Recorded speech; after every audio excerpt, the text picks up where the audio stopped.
तो ज्यामिति के फर्स्ट पार्ट में हमने आपको बताया था कि जितनी आपकी थ्योरी बची हुई है वो हम नेक्स्ट पार्ट में कंप्लीट करेंगे। तो आज हम क्या करने वाले हैं कि थ्योरी भी कंप्लीट करने वाले हैं, जो भी आपकी थ्योरी बची हुई है उसे भी हम साथ ही साथ कंप्लीट करने वाले हैं, और साथ ही साथ उस थ्योरी से संबंधित जो भी हम थ्योरी पढ़ेंगे उस थ्योरी से संबंधित जो आपके प्रीवियस ईयर के एग्जाम पेपरों में प्रश्न पूछे गए हैं उन सारे ही प्रश्नों को सॉल्व करने वाले हैं। जैसे कि आप जानते हो कि प्रश्न होते हैं, जैसे कि एक प्रश्न होता है आपका इजी होता है, एक प्रश्न होता है आपका हार्ड होता है। जो प्रश्न आपको देखने में हार्ड लगते हैं उन प्रश्नों को मात्र आप 4 से 5 सेकंड में ही सॉल्व कर देंगे। हम आपको कुछ ऐसे पॉइंट बताएंगे, सिर्फ उन पॉइंटों को ही आप याद रखिए, सिर्फ उन पॉइंटों से ही ज़्यादा से ज़्यादा 4 से 5 सेकंड के अंदर उन प्रश्नों को जो आपको हार्ड लगते हैं इजीली सॉल्व कर पाएंगे। ठीक, तो अभी जो हमें थ्योरी पढ़नी है सबसे पहले, और इससे जुड़े हमारे जो प्रश्न होंगे वो भी हम सॉल्व करेंगे। जैसे कि जब समांतर रेखाओं को तिर्यक रेखा काटे, जब समांतर रेखाओं को तिर्यक रेखा काटती है तब क्या होता है, उससे रिलेटेड जो हमारी जो थ्योरी है इसे सबसे पहले हम समझ लेते हैं। जैसे कि ये हमारी एक रेखा है AB और दूसरी है BD। अब ये जो हमारी रेखाएं हैं ये हमारी समांतर हैं। समांतर का मतलब होता है यानी कि इन दोनों रेखाओं को कहीं से भी आप दूरी मापें तो उनकी दूरी जो होगी वो हमेशा समान रहनी चाहिए। ठीक, अब इनको एक तिर्यक रेखा काट रही है, जो तिर्यक रेखा है वो है आपकी EF। ठीक, अब यहाँ पर हमने मान लिया कि ये आपका एक कोण है, ये आपका 2 कोण है, ये आपका 3 कोण है और ये आपका 4 नंबर कोण है। इसके बाद ये आपका 5 नंबर, 6 नंबर, 7 नंबर, 8 नंबर, ये हमारे कोण हैं। ठीक, सबसे पहले आता है आपका शीर्ष विमुख कोण।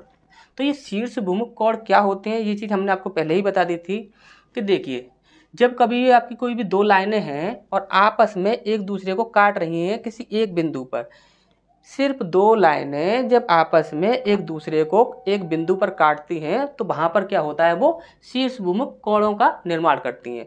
और दूसरा पॉइंट आपको याद रखना है, शीर्ष विमुख कोण हमेशा ही एक दूसरे के बराबर होते हैं। जैसे कि हम यहाँ पर समझें शीर्ष विमुख कोण को, तो देखिए ध्यान से आप, जैसे कि यहाँ पर हमने एक रेखा ये खींची, एक रेखा ये खींची, तो यहाँ पर ये जो कोण होगा ये इसके बराबर होगा और ये जो कोण होगा ये इसके बराबर होगा। ठीक, जैसे कि यहाँ पर आप देख रहे हो ये दो रेखाएं हैं, हम सिर्फ यहाँ तक मान लेते हैं कि ये दो रेखाएं हैं, पहली ये और दूसरी ये।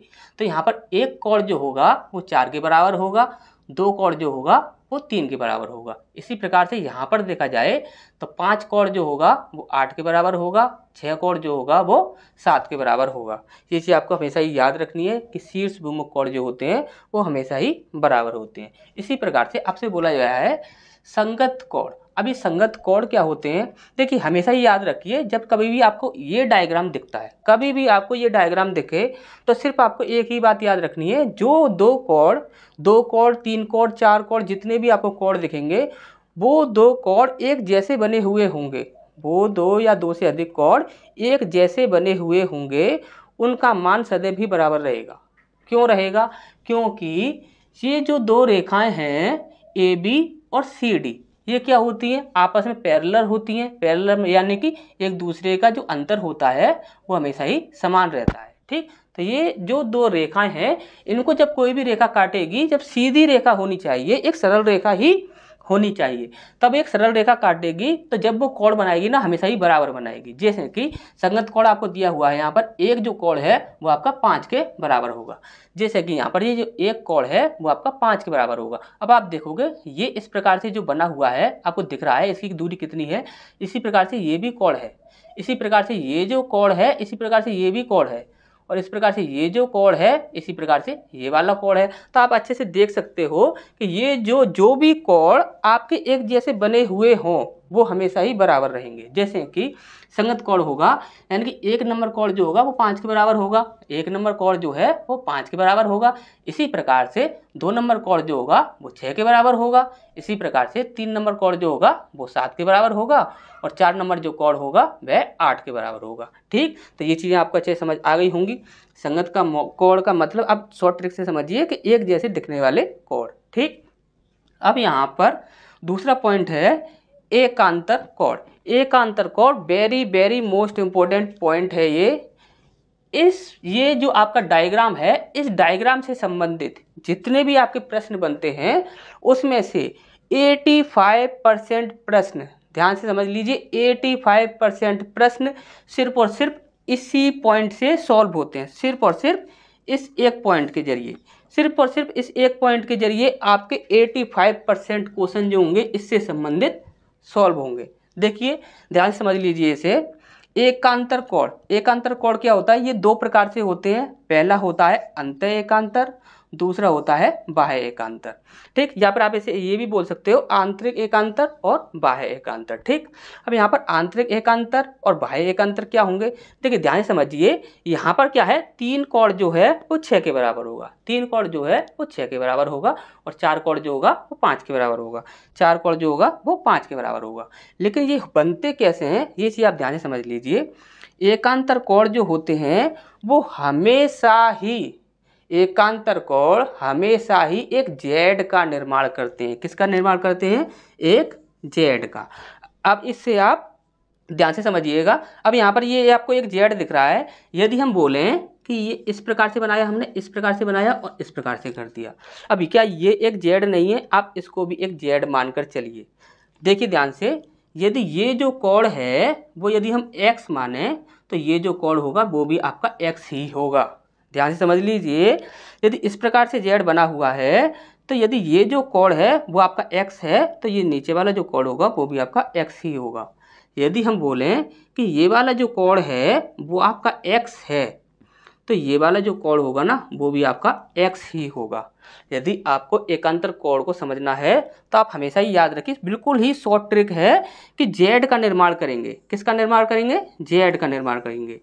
अब जेड का निर्माण कैसे करेंगे? अब ध्यान से आप समझिए। यहाँ पर जैसे कि हम यहाँ पर बोलें कि यहाँ से हम चले यूँ, फिर इसके बाद देखिए यहाँ से चले हम यूँ, फिर यूँ आए, फिर यूँ आए, तो यानी कि ये आपका एक जेड है।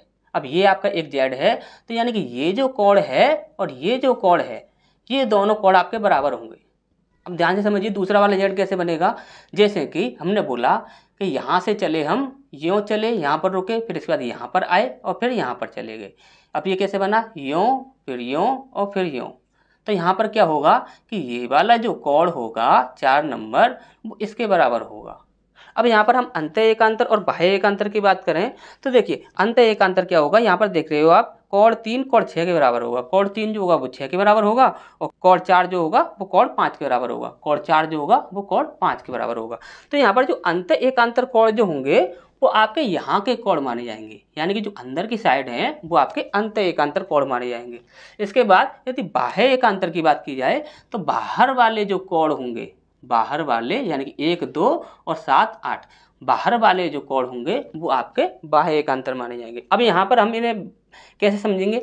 जैसे कि यहाँ पर ये वाला जो कोण होगा वो इसके बराबर होगा और ये वाला कोण जो होगा वो इसके बराबर होगा। जैसे कि कोण 1 के बराबर कोण 8, कोण 1 के बराबर कोण 8, कोण 2 के बराबर कोण 60, तो 2 के बराबर कोण 7। तो ये चीज़ आपको अच्छे से समझ आ गई होगी। इसे आप हमेशा ही देखिए, जब कभी भी आपके सामने डायग्राम आएगा ना तब आपको सिर्फ और सिर्फ जेड का निर्माण देखना है। जहाँ पर भी आपको जेड का निर्माण दिख रहा होगा सीधा आपको बोल देना है कि ये कोण और ये कोण आपस में क्या होंगे? बराबर होंगे। ठीक, अब इसके बाद नेक्स्ट पॉइंट है आपका, यहाँ से भी आपका काफ़ी बार प्रश्न पूछा जाता है, एक तरफ के अंतः कोण के कोण द्विभाजकों के द्वारा 90 डिग्री का कोण बनता है। अब आप देखिए कोण द्विभाजक वगैरह जितनी भी आपकी चीज़ें हैं इससे संबंधित जितनी भी आपका बेसिक था वो हमने आपको फर्स्ट पार्ट में कंप्लीट करा दिया था। ठीक, यदि किसी ने फर्स्ट पार्ट ना देखा हो तो हम आपको समझा देते हैं। जैसे कि यहाँ पर लिखा है, देखिए कोण द्विभाजक, सबसे पहले आपको समझना है कोण द्विभाजक। कोण द्विभाजक क्या होता है? जैसे कि हमने यहाँ पर एक कोण बनाया, ठीक, अब यहाँ पर ये हमने कोण बनाया, हम मान लेते हैं जैसे एक कोण मानकर ही चल रहे हैं, तो ये जो कोण है यहाँ पर हमने बनाया है ये हमारा 90 डिग्री का कोण है। ठीक, अब ये 90 डिग्री का कोण है तो कोण द्विभाजक क्या कहलाता है? तो कोण द्विभाजक होता है यानी कि एक कोण को जो 2 भागों में बांट दे, एक कोण को जो 2 भागों में बांट देगा वही कहलाएगा आपका कोण द्विभाजक। जैसे कि यहाँ से हम एक लाइन खींचते हैं, ये हमने एक लाइन खींच दी यहाँ से, यहाँ इसको नाम दे देते हैं जैसे कि ओ ए, तो ये ओ ए जो लाइन होगी यही होगी आपकी कोण द्विभाजक। कोण द्विभाजक में क्या होता है, अब ये जो कोण द्विभाजक है ये क्या करता है, सदैव ही जितना भी डिग्री का भी आपका कोण हो उसे आपके दो भागों में बांट देता है, वो भी दो भागों में बराबर बराबर ही बांटेगा, कभी भी ऊपर नीचे नहीं करेगा, सिर्फ बराबर बराबर ही बांटेगा। जैसे कि यहाँ पर हमने देखा ये जो पूरा एंगल था वो कितना था आपका 90 डिग्री। अब आप यहाँ से यहाँ तक का इतना एंगल देखोगे तो ये होगा आपका 45 डिग्री, और यहाँ से यहाँ तक इतना एंगल देखोगे तो वो होगा आपका 45 डिग्री। यानी कि हम कह सकते हैं कि नीचे वाला कोण और ऊपर वाला कोण, ये दोनों कोणों को यदि हम मिलाते हैं तो वो 90 डिग्री बनता है। तो यानी कि जो लाइन या लाइन कहिए या जो रेखा कहिए, आप कुछ भी कहिए, सिर्फ आपके दिमाग में पता होना चाहिए आपको कि ये होता क्या है, उसको कुछ भी कहा जाए, सिर्फ आपको पता होना चाहिए कि इस चीज़ को कहते क्या है या फिर ये चीज़ होती क्या है। सिर्फ आपको इतना पता होना चाहिए कि ये चीज़ होती क्या है, इसे कैसे किया जाता है। जैसे कि यहाँ पर हम OA की बात की जाए तो ये OA क्या है, कोण द्विभाजक है। तो ये जो कोण द्विभाजक है ये हमेशा ही क्या करेगा कि जितनी भी डिग्री का आपका कोण बना होगा उसे दो भागों में बांट देगा, बराबर बराबर दो भागों में। अब इस चीज़ को हम ध्यान से समझ लेते हैं। यहाँ पर लिखा है एक तरफ के अंतःकोण के कोण द्विभाजकों के द्वारा 90 डिग्री का कोण बनाया जाता है। ये चीज़ आपको हमेशा ही याद रखनी है। डायरेक्टली क्वेश्चन में पूछा जाता है तो आप डायरेक्टली आंसर कर सकते हैं कि 90 डिग्री का एंगल होगा ये, ठीक। एक प्रश्न आपको पूछा भी गया है पहले, जैसे कि यहाँ से आप देख रहे हो ये एक कोण है, ये आपका एक क्या है, अंतःकोण, और ये भी आपका एक अंतःकोण है। तो इन दोनों अंतःकोणों को जब कोई कोण द्विभाजक है, यानी एक कोण द्विभाजक है आपका ये और एक कोण द्विभाजक है आपका यहाँ से यहाँ तक ये, तब ये आपस में मिलेंगे दोनों कोण द्विभाजक, तो यहाँ पर जो एंगल बनेगा वो बनेगा आपका 90 डिग्री का एंगल। इसी प्रकार से आप यहाँ पर भी बना सकते हो। जैसे कि यहाँ पर ये वाला जो कोण है इसका कोण द्विभाजक बना दीजिए इस प्रकार से यूँ, जैसे कि यहाँ से इस प्रकार से यूँ बना, ये आपका कोण द्विभाजक है, समझ लीजिए बस। और ये वाला जो कोण है ये भी आपका कोण द्विभाजक है। तो यहाँ पर जो एंगल बनेगा ये बनेगा आपका 90 डिग्री, ठीक। तो ये चीज़ आपको अच्छे से समझ आ गई होगी। इसके बाद नेक्स्ट की ओर बढ़ते हैं।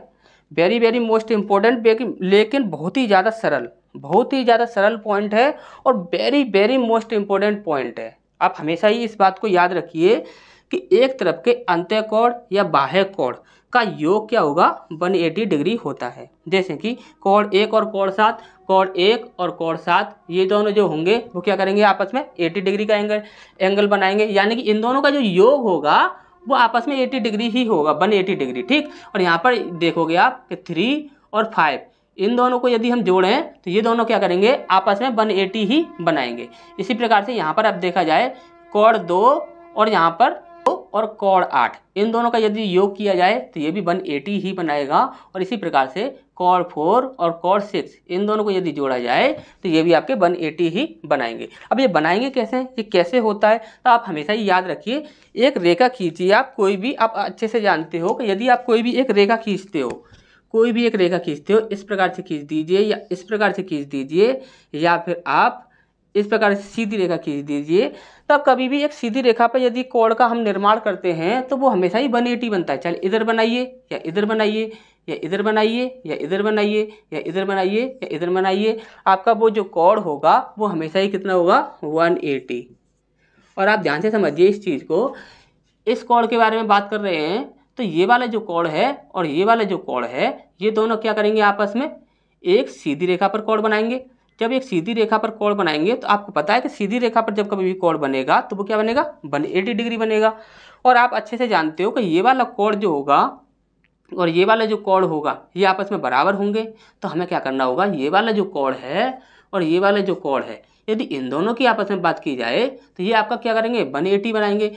यदि ये कोण और ये कोण आपस में 180 बना रहे हैं तो हम सीधा सीधा कह सकते हैं कि ये वाला जो कोण होगा वो कोण 8 के साथ, कोण 2 जो है वो कोण 8 के साथ भी 180 डिग्री का ही एंगल बनाएगा। और इसी प्रकार से ये जो कोण 4 होगा वो कोण 6 के साथ 180 डिग्री का ही एंगल बनाएगा। तो ये चीज़ें आपको अच्छे से समझ आ गई होंगी। तो तब तक आप इसका स्क्रीनशॉट ले लीजिए, फिर हम आगे बढ़ते हैं, इससे रिलेटेड जो आपके प्रश्न हैं उन्हें सॉल्व करते हैं।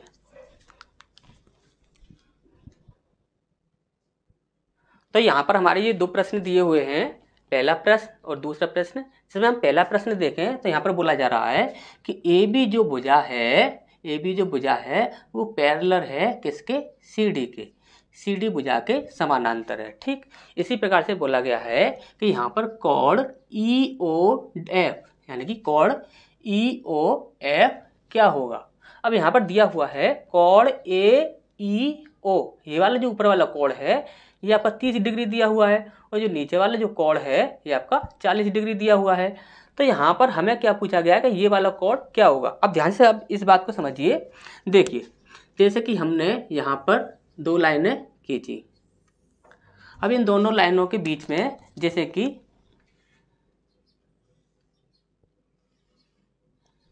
अब यहाँ पर हमारा ये कोड दिया हुआ है और ये कोड भी आपका दिया हुआ है। अब हमसे बोला गया है कि ये वाला जो कोड होगा ये क्या होगा।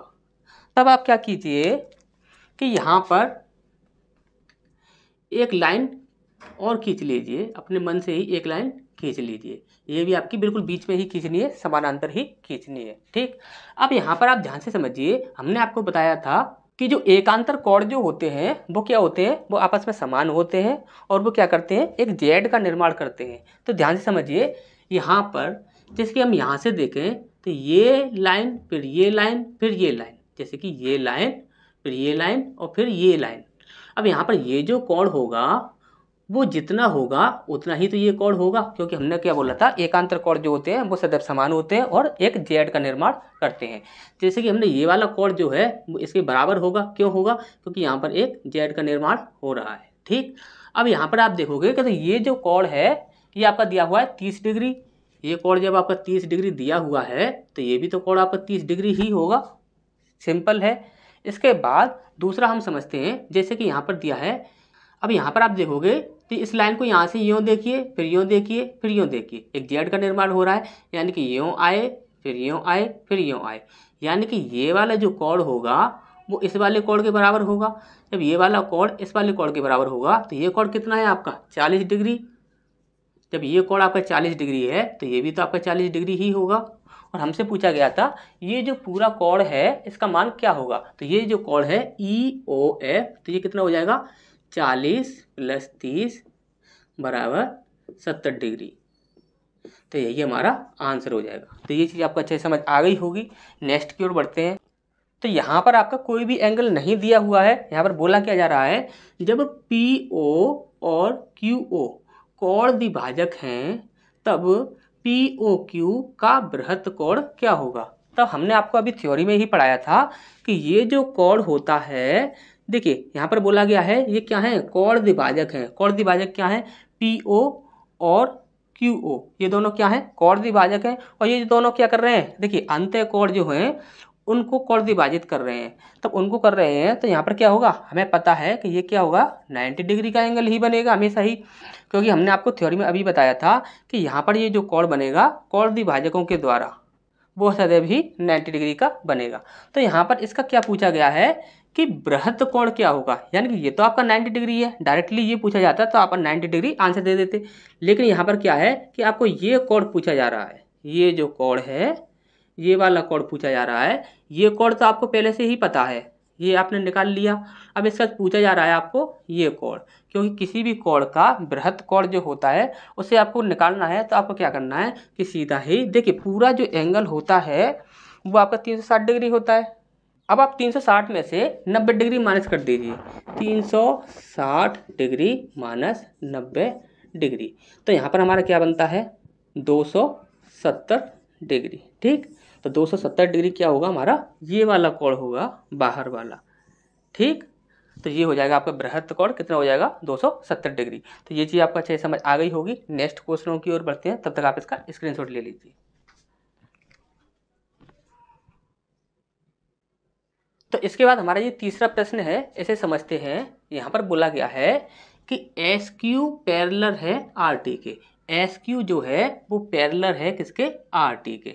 इसके बाद SPQ 130 डिग्री है, SPQ 130 डिग्री है, और इसके बाद PQS ये आपका 40 डिग्री है, और इसके बाद PSR ये आपका टोटल 40 डिग्री दिया हुआ है, और इसके बाद बोला गया है SR और Q ये वाला कोण आपका 90 डिग्री है। ठीक, और यहाँ पर हमसे पूछा गया है कोण B + कोण C, यानी कि कोण B और C का योग क्या होगा। तो देखिए हम ध्यान से समझते हैं। यहाँ पर क्या है कि देखिए यदि यहाँ पर हम सिर्फ इस त्रिभुज की बात करें,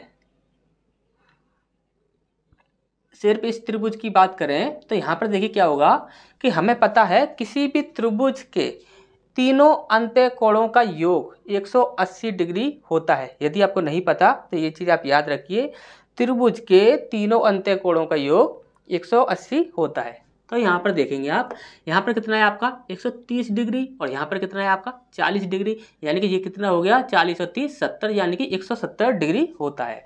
तो यहाँ पर यदि ये एक त्रिभुज है तो इस त्रिभुज का ये कोण पूरा जो दिया हुआ है वो तो आपका 40 डिग्री है, लेकिन हम इसे कितना बोलेंगे, इतना जो हिस्सा है ये त्रिभुज के अंदर आ रहा है ना, तो इसे बोलेंगे हम 10 डिग्री। क्यों बोलेंगे, 40 50 60 70 और 10 80, तो टोटल हुआ 180 डिग्री।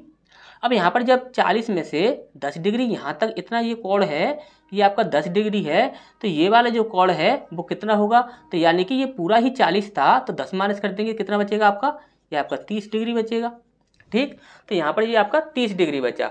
अब हमको अच्छे से पता है कि ये जो लाइन है यानी कि एस क्यू जो है और आर टी जो है ये आपस में क्या है, एक दूसरे के पैरेलल हैं। अब पैरेलल हैं तो ये वाला जो कोण होगा, ये वाला कोण हम मान लेते हैं कि ये वाला कोण x है, तो ये वाला जो कोण होगा वो भी तो आपका x ही होगा। क्यों, क्योंकि एकांतर कोण हमेशा ही क्या करते हैं, z का निर्माण करते हैं, बताया था हमने आपको। देखिए ठीक, अब इसके बाद हमें ये कोण निकालना है, तो यहाँ पर ये कोण निकालना है तो हमें पता है कि त्रिभुज के तीनों कोण क्या करते हैं, 180 डिग्री का एंगल बनाते हैं। तो यानी कि यहाँ से इस वाले त्रिभुज को देखा जाए, देखिए ये वाला त्रिभुज पहले हमने देखा था, अब ये वाला त्रिभुज देख रहे हैं, तो इस वाले त्रिभुज को यदि हम देखें तो इस वाले त्रिभुज में 90 डिग्री हमारा ये है, जैसे कि 90 डिग्री तो हमारा ये वाला कोण है और इसका 30 डिग्री हमारा ये है, तो ये टोटल कितना होता है हमारा 120 डिग्री हो जाता है।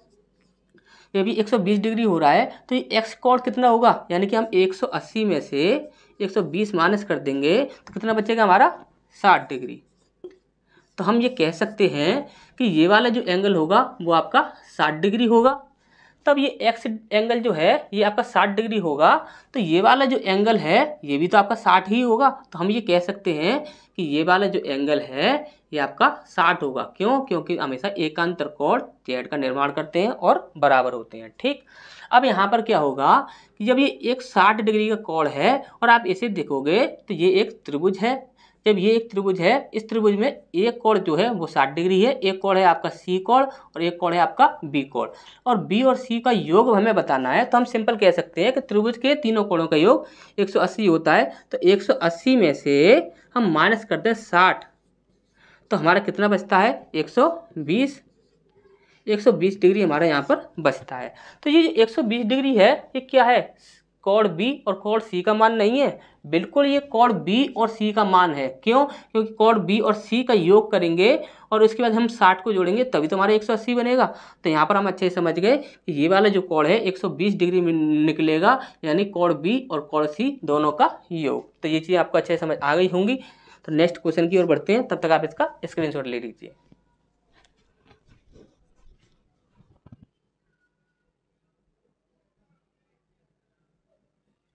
तो इसके बाद नेक्स्ट हमारा चौथा प्रश्न है। यहाँ पर ये जो डायग्राम है इसमें बोला गया है ए बी जो भुजा है वो पैरेलल है सी डी के, ए बी जो भुजा है वो सी डी के पैरेलल है, तब वहाँ पर एस डिग्री कोण क्या होगा, यानी कि ये वाला जो कोण है ये हमसे पूछा गया है। अब यहाँ पर ए बी ओ ये जो कोण है हमें 120 दिया हुआ है और यहाँ पर ओ सी डी ये जो कोण है हमें 100 डिग्री दिया हुआ है। अब यहाँ पर हम एक काम करते हैं, जैसे कि यहाँ पर बोला गया है ए बी पैरेलल है सी डी के, यानी कि ए बी जो पैरेलल है किसके है, सी डी के है। तो यहाँ पर हम ये कर सकते हैं कि यहाँ पर इस लाइन को थोड़ा हम और भी आगे बढ़ा सकते हैं, यानी कि ये जो लाइन है ये हमने थोड़ा और आगे बढ़ाई। अब इसके बाद ये वाली जो लाइन है इसे भी हम थोड़ा आगे बढ़ा लेते हैं, जैसे कि ये भी हमने आगे बढ़ा दी। अब यहाँ पर आप देखोगे कि जब जो दो पैरेलल लाइनें हैं तो उसमें क्या है, यदि ये 120 डिग्री है तो यहाँ पर ये जो कोण होगा ये भी तो आपका 120 डिग्री ही होगा। आप इजीली कह सकते हैं कि ये जो कोण है 120 है तो ये भी आपका 120 होगा, हमने आपको थ्योरी में यही बताया था। ठीक, अब यहाँ पर आप देखोगे तो ये यदि आपका 120 डिग्री है और यदि ये आपका यहाँ पर 100 डिग्री है, तो आपको पता है कि सीधी एक सरल रेखा पर जब कभी भी कोई कोण बनता है तो वो 180 डिग्री का बनता है। तो यहाँ पर यदि ये 100 है तो ये आपका 80 हो जाएगा, 80 डिग्री हो जाएगा। अब यहाँ पर यदि ये 120 डिग्री है तो ये कितना हो जाएगा आपका 60 डिग्री हो जाएगा। यानी कि ये कोण जो है यदि इससे देखा जाए तो एक सीधी रेखा पर है तो 120 और 60 180, और यदि यहाँ पर इसे देखा जाए तो ये पूरा कोण 180 डिग्री का बनेगा। तो ये यदि 100 है तो ये आपका 80 हो जाएगा। अब यदि यहाँ पर इन दोनों यदि देखिए ध्यान से समझिए, ये क्या है, ये अब एक त्रिभुज बना। अब ये जो एक त्रिभुज बन रहा है इसमें यहाँ पर यदि इस कोण की बात की जाए तो देखिए त्रिभुज के तीनों कोणों का या योग जो होता है वो आपका 180 होता है। यानी कि 180 यहाँ पर अगर देखा जाए तो यहाँ पर ये आपका कितना बनेगा 40 बनेगा। क्यों? क्योंकि यदि तीनों को जोड़ा जाए तो 180 होना चाहिए। यदि ये आपका 100 यहाँ पर ये जो है ये आपका 40 डिग्री है तो आपको पता है कि शीर्ष भूमुख कोण जो होते हैं वो कैसे भी एक दूसरे को काटें, ये कोण और ये कोण आपस में बराबर होंगे और ये कोण और ये कोण आपस में बराबर होंगे, चाहे कैसे भी हो ये कोण इसके बराबर होगा और ये कोण इसके बराबर होगा। तो हम कह सकते हैं कि यदि ये वाला कोण जो है 40 डिग्री है तो ये वाला कोण होगा x डिग्री कोण जो होगा वो भी आपका क्या होगा 40 डिग्री ही होगा। ठीक, तो ये चीज़ आपको अच्छे समझ आ गई होगी। क्यों? क्योंकि ये दोनों क्या हैं आपस में शीर्ष विमुख कोण हैं। तो ये चीज़ आपको अच्छे समझ आ गई। नेक्स्ट की ओर बढ़ते हैं, तब तक आप इसका स्क्रीनशॉट ले लीजिए।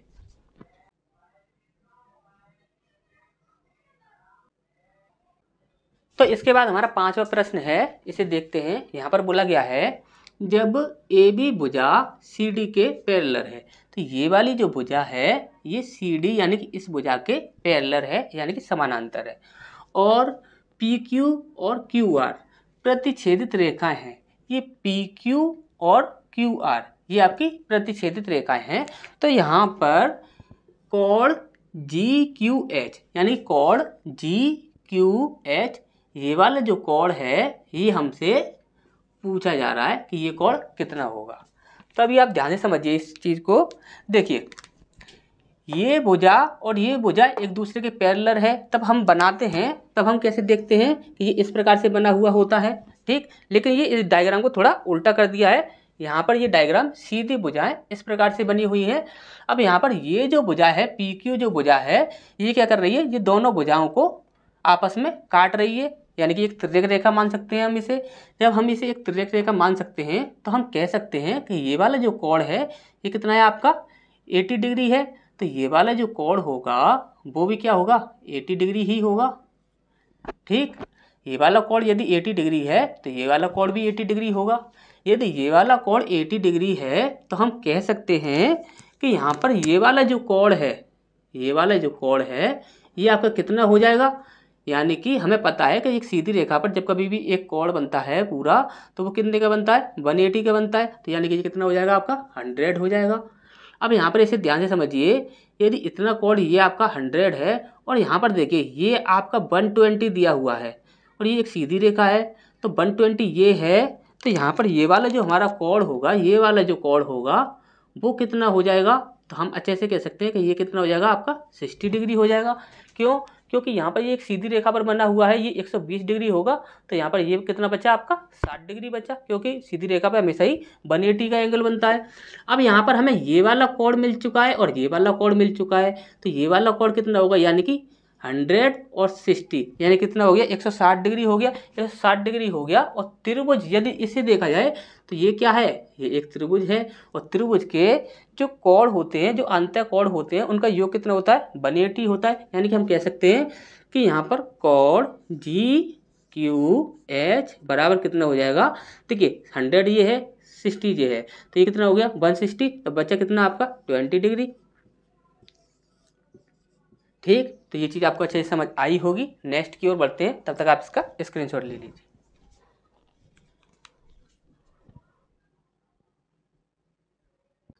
तो इसके बाद हमारा 6वां प्रश्न है। यहाँ पर बोला गया है जब ए बी सी डी के पैरेलल है, ए बी सी डी के पैरेलल है, तब सी ओ ई यानी कि पूछा गया है हमसे सी ओ ई हमसे पूछा गया है ये वाला कोण क्या होगा। ठीक, हमसे ये वाला कोण पूछा गया है। अब आप ध्यान से समझिए, यहाँ पर ये भुजा और ये भुजा जब पैरेलल हैं तो ये वाली जो भुजा होगी ये क्या हो जाएगी, आपकी तिर्यक रेखा हो जाएगी। जब तिर्यक रेखा हो जाएगी तो हम कह सकते हैं कि ये वाला कोण जो है जब 110 डिग्री है तो ये वाला जो कोण होगा, ये वाला कोण ये भी तो आपका 110 डिग्री हो जाएगा। ठीक, जब ये 110 डिग्री है और ये आपका 20 डिग्री है तो टोटल कितना हुआ, 130 डिग्री। और 130 डिग्री ये दोनों हो जाते हैं तो त्रिभुज के तीनों कोणों का योग कितना होता है आपका, 180 डिग्री। तो ये वाला जो कोण है इसका मान कितना हो जाएगा, तो इसका मान हो जाएगा हमारा यानी कि 100 और ये 30 हो गया, 130 डिग्री ये हो गया तो ये हो जाएगा आपका 50 डिग्री हमारा ये वाला कोण हो गया। अब यहाँ पर ये पूरी जो रेखा है इस पूरी रेखा पर जो कोण बनेगा वो 180 बनेगा, यानी कि ये वाला जो कोण होगा वो कितना होगा, यानी कि हम 180 में से हम माइनस कर दें 50 को तो हमें ये कोण आसानी से मिल जाएगा, यानी कि ये कितना हो जाएगा आपका 130 डिग्री। तो ये चीज़ आपको अच्छे से समझ आ गई होगी। इस बार नेक्स्ट क्वेश्चन की ओर बढ़ते हैं। अब यहाँ पर आप ध्यान से देखिए, यहाँ पर बोला गया है जब ए बी पैरेलल है सी डी के, ये ए बी भुजा जो है ये इस वाली भुजा के पैरेलल है यानी कि समानांतर है। इसके बाद हमसे पूछा गया है कोण सी डी ओ, यानी कि कोण जो है सी डी ओ, हमसे ये वाला कोण पूछा गया है। यहाँ पर ये वाला कोण हमसे पूछा गया है। तो यहाँ पर हम इस कोण की बात करें तो देखिए ध्यान से समझिए, यहाँ पर ये भुजा इस भुजा के पैरेलल है। अब यहाँ पर जो एकांतर कोण होते हैं वो क्या करते हैं कि एक जेड का निर्माण करते हैं। तो यहाँ पर आप ध्यान से देखिए कि ये जो है यहाँ से यों फिर यों और फिर यों, यानी कि यहाँ से ए से लेकर बी तक, बी से लेकर सी तक और सी से लेकर डी तक ये एक जेड का निर्माण हो रहा है। तो यानी कि जेड में जब ये कोण आपका 30 डिग्री है तो हम कह सकते हैं कि ये कोण भी आपका 30 डिग्री हो जाएगा। सिंपल सी बात है। अब यहाँ पर ये दोनों कोणों का योग कितना हो जाएगा आपका 130 डिग्री हो जाएगा। तो यानी कि तीनों कोणों का योग कितना होगा 180, यानी कि हम कहेंगे 180 माइनस ये हो गया आपका 130। तो यहाँ पर 130 को हम माइनस कर देंगे, कितना बचा हमारा 50 डिग्री। ठीक, तो ये चीज़ आपको अच्छे से समझ आ गई होगी। नेक्स्ट क्वेश्चन की ओर बढ़ते हैं, तब तक आप इसका स्क्रीनशॉट ले लीजिए। इसके बाद हमारा नेक्स्ट प्रश्न है, यहाँ पर हमारा 8वां प्रश्न है। यहाँ पर बोला जा रहा है यदि ए बी भुजा जो है वो पैरेलल है डी ई के, कि ए बी भुजा जो है वो डी ई के पैरेलल है, तब कोण ए प्लस बी माइनस सी क्या होगा। ये कोण ए है, ये कोण बी है और ये कोण सी है, तो इनकी वैल्यू जो है वो हमारी क्या होगी। तो यहाँ पर इस क्वेश्चन को सॉल्व करने के लिए हम क्या करते हैं कि ये जो हमारी लाइन है इसको थोड़ा आगे बढ़ा लेते हैं। इसी प्रकार से ये बीच में एक लाइन और बना देते हैं और इसी प्रकार से इस लाइन को भी थोड़ा आगे बढ़ा लेते हैं। अब आप ध्यान से देखोगे कि यदि ये कोण जो है ये आपका सी है तो हम यहाँ पर ये इस प्रकार से यदि हम जेड बनाते हैं तो हम कह सकते हैं कि ये कोण यदि सी है तो ये वाला जो कोण होगा इतना जो कोण है ये भी आपका क्या होगा, सी होगा। क्लियर है इतनी सी बात। अब इसके बाद यहाँ पर देखें तो इस प्रकार से ये एक, जैसे कि यहाँ से इस प्रकार से ये एक जेड बना लीजिए, यहाँ से यूँ गए फिर यूँ आए फिर यूँ आए, तो ये जो कोण होगा ये जो जितना कोण होगा उतना ही आपका इतना कोण होगा। ठीक, अब यहाँ पर यदि ये कोण ए है तो ये कोण कितना होगा, यानी कि ये पूरी एक लाइन पर यदि ये कोण बनेगा तो वो बनेगा आपका 180 डिग्री। यदि ये 180 डिग्री होगा पूरा कोण तो ये कोण कितना बचा आपका 180 माइनस ए कितना बचा। तो हम कह सकते हैं कि यदि ये कोण 180 माइनस ए है तो यदि हम एक जेड बना रहे हैं तो ये वाला जो कोण होगा ये भी क्या होगा आपका 180 माइनस ए, इस प्रकार से हो जाएगा। अब यहाँ पर हम कह सकते हैं कि ये जो बी कोण है यानी कि कोण बी बराबर आपका क्या है 180 माइनस ए, 180 माइनस ए, सॉरी 180 माइनस ए और यहाँ पर प्लस सी। देखिए बी कोण जो है आधा भाग क्या है 180 माइनस ए और आधा भाग क्या है सी। तो यहाँ पर क्या होगा कोण बी कितना है 180 माइनस ए प्लस सी। अब यहाँ पर हम क्या करते हैं, हमें निकालना है ए प्लस बी माइनस सी। अब यहाँ पर क्या होगा कि ये जो आपका बी है इसको यहीं पर रखते हैं और ये जो ए है इसे यहाँ पर पक्षांतर कर देते हैं, तो ये माइनस का है तो यहाँ पर किसका हो जाएगा प्लस का ए हो जाएगा। और ये आपका प्लस का सी है तो ये यहाँ पर आके किसका हो जाएगा, माइनस का हो जाएगा, इक्वल टू हमारे इधर क्या बचता है 180 डिग्री। तो हम कह सकते हैं कि A plus B minus C equal to क्या हो जाएगा 180 डिग्री। तो ये हमारा आंसर हो जाएगा। ठीक, अब इसके बाद हमारा नेक्स्ट प्रश्न है, यहाँ पर बोला गया है यदि टी यू पैरेलल है पी एस के, यदि टी यू भुजा जो है वो पैरेलल है इसके पी एस इस भुजा के, तब कॉड U R S equal to question mark, तब कॉड यू आर एस, यहाँ पर ये वाला जो कॉड है ये हमसे पूछा गया है। अब आप ध्यान से समझिए, यहाँ पर ये जो कोण है और ये जो कोण है ये है आपका x डिग्री कोण और ये है आपका x माइनस 50 डिग्री कोण। ठीक, अब ये दोनों जो कोण हैं आपके, ये दोनों क्या कर रहे हैं कि ये दोनों कोण एक सीधी रेखा पर कोण बन रहे हैं, तो ये क्या होंगे 180 डिग्री। तो यदि हम x की वैल्यू निकालें तो क्या करेंगे, x plus x minus 50 equal to 180 degree. ठीक, क्योंकि ये दोनों जो कोण हैं ये क्या कर रहे हैं 180 डिग्री कोण बनाएंगे मिलकर। तो यहाँ पर हो जाएगा आपका 2x equal to 180 degree minus 50। अब यहाँ पर हम कह सकते हैं 2x इक्वल टू यहाँ पर हो जाएगा 130 डिग्री। ठीक, अब इसके बाद हो जाएगा x इक्वल टू 65 डिग्री। ठीक, अब यहाँ पर x की वैल्यू कितनी आ रही है आपकी 65 डिग्री आ रही है। तो हम ये कह सकते हैं कि ये वाला जो कोण है, जैसे कि हम बोले कि कोण टी यू आर, ये वाला जो कोण होगा ये आपका कितना है x प्लस 25। तो x की वैल्यू है आपकी 65, तो ये हम बोलेंगे 65 प्लस 25, तो ये हमारा कितना हो जाएगा 90 डिग्री हो जाएगा आपका टोटल। देखिए 5 और 5 10 की 0 हासिल लगी 1, 6 और 2 8 और 1 9। ठीक, तो ये 90 डिग्री हो जाएगा। अब आपका ये आपका 90 डिग्री है। अब ध्यान से समझिए, ये वाला जो कोण है इसको हम बोल सकते हैं कि ये क्या है आपका 90 डिग्री है। तो आप ध्यान से समझिए, यहाँ पर यदि ये भुजाएं पैरेलल हैं तो देखिए ये इस प्रकार से, फिर ये इस प्रकार से और ये इस प्रकार से, तो ये पूरा एक क्या हो रहा है जेड का निर्माण हो रहा है। देखिए ध्यान से, यहाँ से यूँ गए फिर यूँ आए फिर यूँ आए, तो ये वाला जो कोण होगा उतना ही तो आपका ये वाला कोण होगा। जब ये कोण आपका 90 डिग्री है तो हम कह सकते हैं कोण यू आर एस, कोण यू आर एस ये भी कितना हो जाएगा आपका 90 डिग्री ही होगा। ठीक, तो ये चीज़ आपको अच्छे से समझ आ गई होगी। नेक्स्ट की ओर बढ़ते हैं, तब तक आप इसका स्क्रीनशॉट ले लीजिए।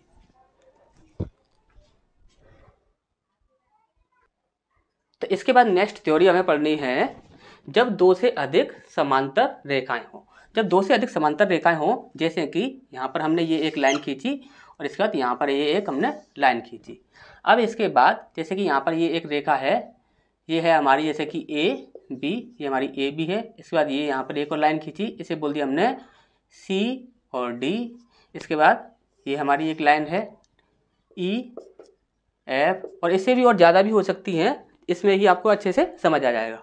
तो यहाँ पर देखिए हमेशा ही याद रखना है आपको, जब आपको कोई भी भुजाएं दी गई हों, यहाँ से यहाँ तक या यहाँ से यहाँ तक या यहाँ से यहाँ तक पूरी भुजा दी हुई है, तब यहाँ पर थ्योरी हमारी काम कैसे करती है, तो हमेशा ही आपको याद रखना है। सबसे फर्स्ट देख लेते हैं, जैसे कि फर्स्ट हमेशा ही इन भुजाओं के जो अनुपात होंगे, इन भुजाओं के जो अनुपात होंगे वो हमेशा ही समान रहेंगे।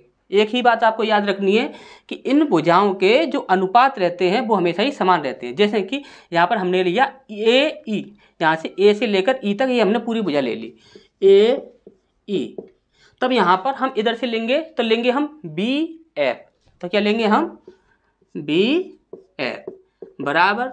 अब यहाँ पर हम बोले हैं कि यहाँ पर ए सी, जैसे कि हम बोले ए सी, तो यहाँ पर हमें भुजा लेनी होगी बी डी, क्या लेनी होगी बी डी। इस प्रकार से हम लेंगे, हमेशा ही आपको याद रखनी है, इस प्रकार से ही आपको लेनी है। जैसे कि सेकंड देखें हम, सेकंड में जैसे कि हमने बोला ए सी, यहाँ पर बोला हमने ए सी, तो ए सी के समान अनुपात किसका होगा बी डी का, किसका बी डी का। इसी प्रकार से सी ई ले लें हम, सी ई ले लेते हैं हम, तो यहाँ से हमने लेनी होगी डी एफ, क्या लेनी होगी डी एफ। तो यहाँ पर ये चीज़ आपको अच्छे से समझ आई होगी। और यहाँ पर यदि हम देखें, जैसे कि हमने बोला ए ई हमने भुजा ली और यहाँ से हमने ली बी एफ, ठीक, तो यहाँ पर हम एक और ले सकते हैं, जैसे कि यहाँ पर लिया हमने AC लिया और BD लिया, तो यहाँ पर या करके कोई भी हो सकती है भुजाएं आगे और भी हो सकती हैं। तो यहाँ पर CE या CE और CE के समान अनुपात कौन सी होगी, DF। क्या होगा, DF। तो यहाँ पर ये भुजा भी हो सकती हैं और या फिर ये भुजा भी ले सकते हो। जैसे कि इसे प्रश्न से समझते हैं, जो आपके एग्जाम में प्रश्न पूछे जाते हैं वो किस प्रकार से पूछे जाते हैं उन्हें देखते हैं, तब तक आप इसका स्क्रीनशॉट ले लीजिए। तो हमारे सामने ये दो प्रश्न हैं जो हमने थ्योरी पढ़ी थी उससे संबंधित। अब यहाँ पर हम आपको एक पॉइंट बताने वाले हैं, उस पॉइंट को ध्यान से समझ लीजिए। तब आप उस पॉइंट को ध्यान से समझ लेंगे तो इस प्रकार के जितने भी आपके प्रश्न होंगे आप इजीली सॉल्व कर लेंगे। जैसे कि यहाँ पर आप ध्यान से देखिए, यहाँ पर लिखा हमने A/B = जैसे कि C/D, इस प्रकार से हमने लिखा है। जब कभी भी आपको इस प्रकार के क्वेश्चन सॉल्व करने हैं तो आपको हमेशा ही याद रखना है कि आपको 1 2 3 4 में से कम 3 के, जो यहाँ पर 4 दिए गए हैं पॉइंट, उन 4 पॉइंटों में से कम 3 के आपको वैल्यू पता होनी चाहिए। 3 की वैल्यू आपको पता होनी ही चाहिए। जैसे कि यहाँ पर हम बात करते हैं, तो यहाँ पर ये हमारा प्रश्न है, यहाँ पर बोला गया है जब PQ पैरेलल है RS के, जैसे कि PQ पैरेलल है RS के और RS पैरेलल है TU के और TU पैरेलल है VW के। अब यहाँ पर क्या है, PR की वैल्यू दी हुई है 50 और RT की वैल्यू दी हुई है 30 और TV की वैल्यू दी हुई है आपकी 40 और यहाँ पर किसी की भी वैल्यू नहीं दी गई है और यहाँ पर टोटल दिया हुआ है QW की वैल्यू 100। अब यहाँ पर हम किस प्रकार से इसे सॉल्व कर सकते हैं, यहाँ पर हमसे पूछा गया है UW, यानी कि हमसे यहाँ पर ये वाली जो वैल्यू है ये यहाँ पर क्या वैल्यू आएगी ये हमसे पूछा गया है। और हमने बोला था जैसे कि यहाँ पर PR है तो इसका समान अनुपात किसके साथ होगा, QS के साथ। तो इसी प्रकार से हम देखते हैं, देखिए हमें ये निकालना है, जैसे कि इसके सामने वाला जो है वो हमें पता है कितनी वैल्यू है, यानी कि हम यहाँ पर बोले TV/UW।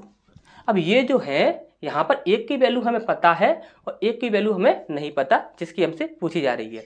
अब यहाँ पर हम यदि 2 को रख रहे हैं, यहाँ पर 2 जो अनुपात में आएंगे उनकी वैल्यू हमें 100% पता होनी चाहिए। जैसे कि अभी हम यहाँ पर बात करें तो यहाँ पर PV, यदि हम यहाँ से PV ये पूरी लेते हैं तो यहाँ पर इसकी वैल्यू कितनी हो जाएगी, 50 और 40 90 और 90 30 120। तो हम यहाँ पर बोल सकते हैं PV, इसकी वैल्यू हमें पता है। इसके बाद हमें ये भी पता है कि QW इस पूरे की वैल्यू कितनी है आपकी 100, तो हम बोल सकते हैं QW इस पूरे की वैल्यू कितनी है आपकी 100।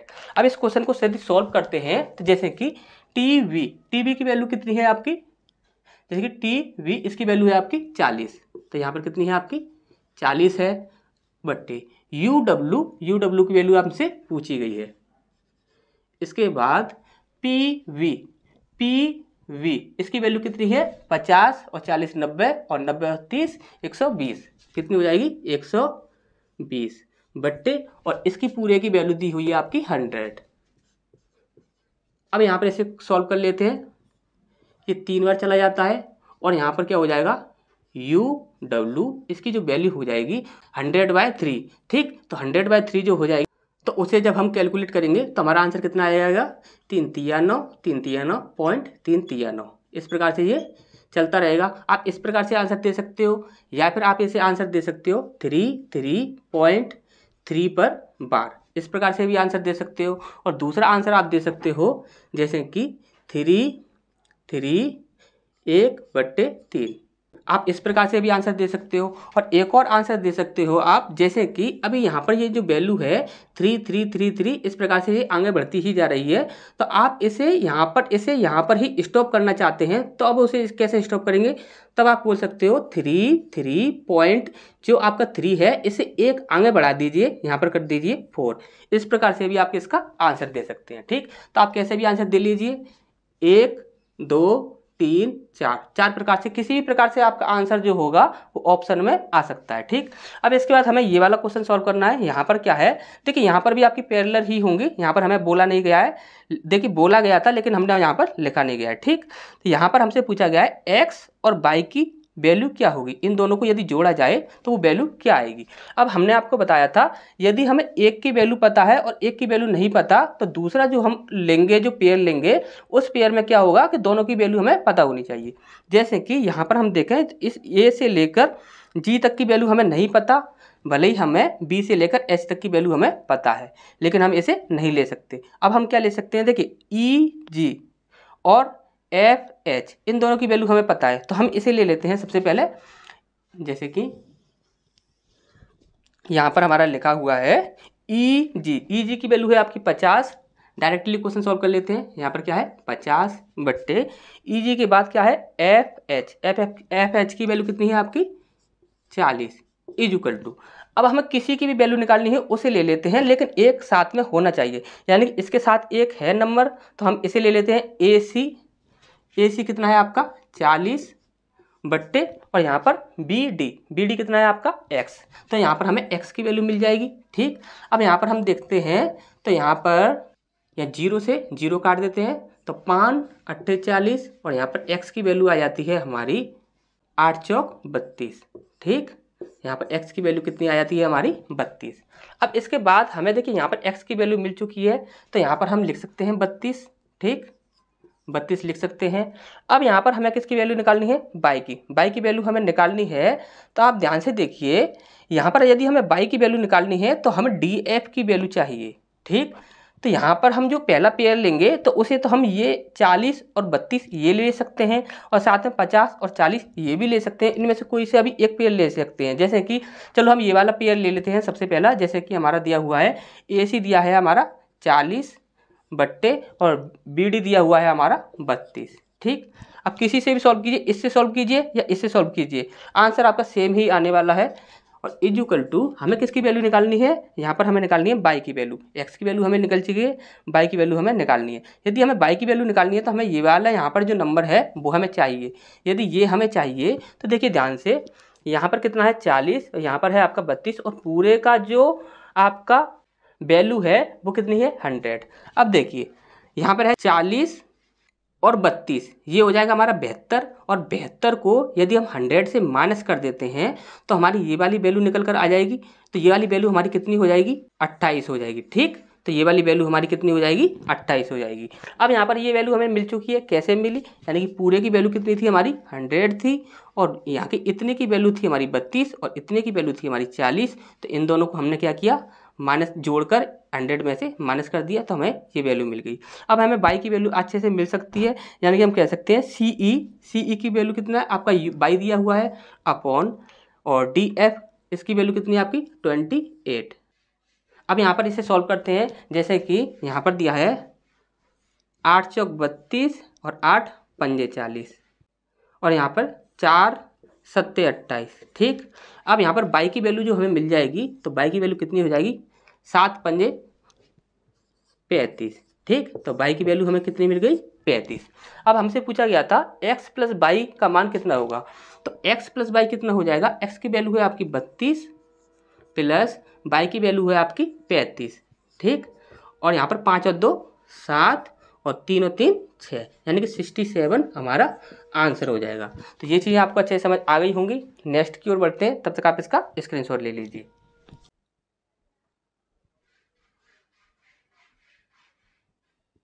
इसके बाद अब हमारी एक नई थ्योरी है जिसे हम कहते हैं कॉर्ड द्विभाजक और अंग्रेजी में हम इसे कहते हैं एंगल बाइसेक्टर। ठीक, क्या कहते हैं हम इसे, एंगल बाइसेक्टर। अब यहाँ पर आपसे किसी भी प्रकार से प्रश्न पूछा जा सकता है, जैसे कि आपसे पूछा जाए कि कोण द्विभाजक होता क्या है, तो आप सिंपली बताओगे जो एक कोण को दो बराबर बराबर भागों में बांटता है उसे हम क्या कहते हैं, कोण द्विभाजक कहते हैं। यदि पूछा जाए कि कोण द्विभाजक कितने प्रकार का होता है तो आप बताओगे कोण द्विभाजक जो होता है वो आपका 2 प्रकार का होता है। अब आपसे डायरेक्टली ये यहाँ पर इस प्रकार से क्वेश्चन पूछ लिया जाता है कि इनमें से कौन सा कोण द्विभाजक का प्रकार है और कौन सा नहीं है, तो उसे समझ लेते हैं। सबसे पहला है आपका आंतरिक समद्विभाजक। आंतरिक समद्विभाजक को हम बोलते हैं इंटीरियर बाइसेक्टर। इंटीरियर बाइसेक्टर होता क्या है, जो एक अंतःकोण को दो बराबर भागों में बांटे। जैसे कि आप ध्यान से समझिए इसे, यहाँ पर हमने एक कोण बनाया, मान के चलिए ये आपका एक कोण है। तो ये जो आपका कोण है, जैसे कि हमने इसे मान लिया ए, इसे मान लिया ओ और इसे मान लिया हमने बी। ठीक, यहाँ पर ये आपका एक कोण बन रहा है, ये एक एंगल बन रहा है। अब यहाँ पर आंतरिक समद्विभाजक होगा क्या, देखिए ये जो है ये आपका अंतःकोण है। ठीक, अब यहाँ पर इसका यदि हम यहाँ से इस प्रकार से एक लाइन खींच देते हैं और ये जो लाइन होगी हम बोल देते हैं इसे क्या है, ये ओ पी। ठीक, ये आपकी लाइन क्या है, ओ पी है। अब ये जो ओ पी लाइन है, ये लाइन यदि इस कोण को, यदि मान के चलिए ये आपका जो पूरा कोण है, ये पूरा कोण आपका 90 डिग्री का है, पूरा कोण 90 डिग्री का है। तो ये जो लाइन होगी, तो यहाँ से यहाँ तक ये आपका 45 होना चाहिए और यहाँ से यहाँ तक ये आपका 45 होना चाहिए। तभी ये जो लाइन होगी ये कहलाएगी आपकी कोण द्विभाजक। और कोण द्विभाजक में कौन सी कहलाएगी, आंतरिक समद्विभाजक। ठीक, तो यहाँ पर ये जो अंतःकोण है, अंतःकोण को दो बराबर भागों में बांट रही है, यानी कि पूरा कोण जो था, यहाँ से ये जो पूरा कोण था ये कितना था आपका 90 डिग्री, और 90 डिग्री को ये जो लाइन है ये आपकी दो बराबर भागों में बांट रही है। सबसे पहला 45 ऊपर वाला और 45 नीचे वाला, तब ये बराबर भागों में बांट रही है, तो ये क्या कहलाएगी, आंतरिक समद्विभाजक। ठीक, इंटीरियर बाइसेक्टर। ठीक, इसके बाद दूसरा है हमारा बाह्य समद्विभाजक। बाह्य समद्विभाजक को बोलते हैं हम एक्सटीरियर बाइसेक्टर। तो एक्सटीरियर बाइसेक्टर जो होता है वो होता क्या है, जो बाह्य कोण को दो बराबर भागों में बांटे। अब ये बाह्य कोण कैसे, देखिए ध्यान से समझ लीजिए इसे। जैसे कि हमने यहाँ पर बनाया था, इस प्रकार से हमने ये एक कोण बनाया और इसे हमने नाम लिया था ओ। यहाँ पर ये ओ बिंदु है, यहाँ पर ये आपका बी बिंदु है और यहाँ पर ये आपका ए बिंदु है। ठीक, अब यहाँ पर हम यहाँ पर इस प्रकार से थोड़ा सा हम इसे आगे बढ़ा दें, थोड़ा सा इस लाइन को हम आगे बढ़ा देते हैं। तो ये जो है ये तो आपका अंतःकोण है। ठीक, ये तो आपका अंतःकोण है। अब इसी अंतःकोण का ये जो होगा, ये वाला, ये हो जाएगा आपका बाह्य कोण। लेकिन बाह्य कोण बनाते कैसे हैं, आप हमेशा ही याद रखिए। जैसे कि आपने यहाँ पर एक त्रिभुज बनाया, ठीक, अब ये त्रिभुज बनाया तो यहाँ पर ये जो होगा ये अंतःकोण होगा, ये भी अंतःकोण, ये भी अंतःकोण। अगर हम इसे थोड़ा सा आगे बढ़ा दें तो ये वाला जो होगा ये बाह्य कोण हो जाएगा। यदि इसी प्रकार से हम इसे थोड़ा आगे बढ़ा दें तो ये यहाँ पर ये बाह्य कोण हो जाएगा। अब इसे इधर से या ना बढ़ाकर हम इधर से यूँ बढ़ा देते हैं तो भी ये भी आपका बाह्य कोण होगा। और यदि हम इसे यहाँ पर से यूँ इस प्रकार से बढ़ा दें तो ये आपका बाह्य कोण होगा। किसका होगा, ये वाला बाह्य कोण होगा इस वाले आंतरिक कोण का, और ये वाला बाह्य कोण होगा इस वाले आंतरिक कोण का। ठीक, तो ये चीज़ आपको अच्छे से समझ आ गई होगी। अब यहाँ पर बाह्य कोण क्या हो जाएगा, ये वाला बाह्य कोण हो जाएगा। ठीक, अब ये वाला जो बाह्य कोण हो जाएगा तो यहाँ पर हमें क्या करना है, जो बाह्य कोण को दो बराबर भागों में बांटे। अब यहाँ पर आप क्या करना है कि ये जो कोण है इसको, ये जो लाइन होगी ये क्या करेगी, दो बराबर भागों में बांटेगी। इसे हम नाम दे देते हैं जैसे कि एक्स, एक्स ओ। ठीक, तो ये एक्स ओ जो है ये इस वाले कोण को, कौन से वाले कोण को, इस वाले कोण को दो बराबर बराबर भागों में बांट रही है, तब ये कहलाएगी बाह्य समद्विभाजक। तो ये चीज़ें आपको अच्छे से समझ आ गई होंगी। इससे रिलेटेड भी आपके एग्जाम में काफ़ी प्रश्न पूछे जाते हैं, तब तक आप इसका स्क्रीनशॉट ले लीजिए।